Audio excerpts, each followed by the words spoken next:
একদম ভিন্নভাবে আজকে বাঁধাকপির রোল বা পাকোড়া বানিয়ে নিলাম। কিভাবে বানিয়েছি তোমরা অবশ্যই পুরো রেসিপিটি দেখবে।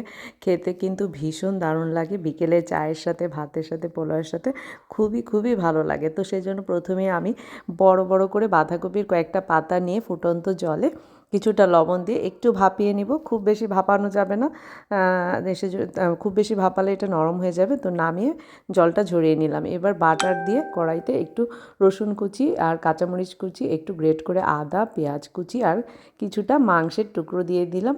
এবার এখানে স্বাদ মতো লবণ, লাল মরিচের গুঁড়ো আর একটু কালো গোলমরিচের গুঁড়ো দিয়ে ভেজে নিয়ে দিয়ে দিলাম গাজর কুচি আর পেঁয়াজের কলি। এবার সব কিছুকে নেড়েচেড়ে একটু ভালো করে রান্না করে নেব। রান্না হয়ে গেলে এটা বন্ধ করে দিলাম। এবার সেই পাতার ভেতরে কিছুটা চিকেনের পুর দিয়ে এভাবে গোল গোল করে রোল বানিয়ে নিব। তো আমি সবগুলো পাতা দিয়ে এরকম রোল বানিয়ে নেব। দেখতেই কতটা দারুণ লাগছে দেখো। আর এবার সবগুলো রোল বানানো হয়ে গেছে। এবার এটা ভেজে নেওয়ার পালা। তোমরা চাইলে ব্রেড ক্রাম্ব বা ডিম দিয়েও ভাজতে পারো। আমি বেসন, চালের গুঁড়ো, লাল মরিচের গুঁড়ো, লবণ আর একটু ভাজা জিরা গুঁড়ো দিয়ে ব্যাটারটা বানিয়ে নিয়েছি। এবার রোলগুলোকে বেশ ব্যাটারের মধ্যে ডুবিয়ে তেলের মধ্যে দিয়ে দিলাম। সবগুলোকে এভাবে তেলে দিয়ে আমি একদম লালচে লালচে করে অল্প জালে একটু সময় নিয়ে ভেজে নেব। এবার এটাকে তুলে নিলাম।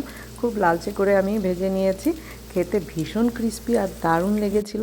না বানালে কিন্তু তোমরা বুঝতেই পারবে না যে কতটা ভালো লাগে। আর অবশ্যই আমাকে কেমন লাগলো কমেন্ট করে জানাবে।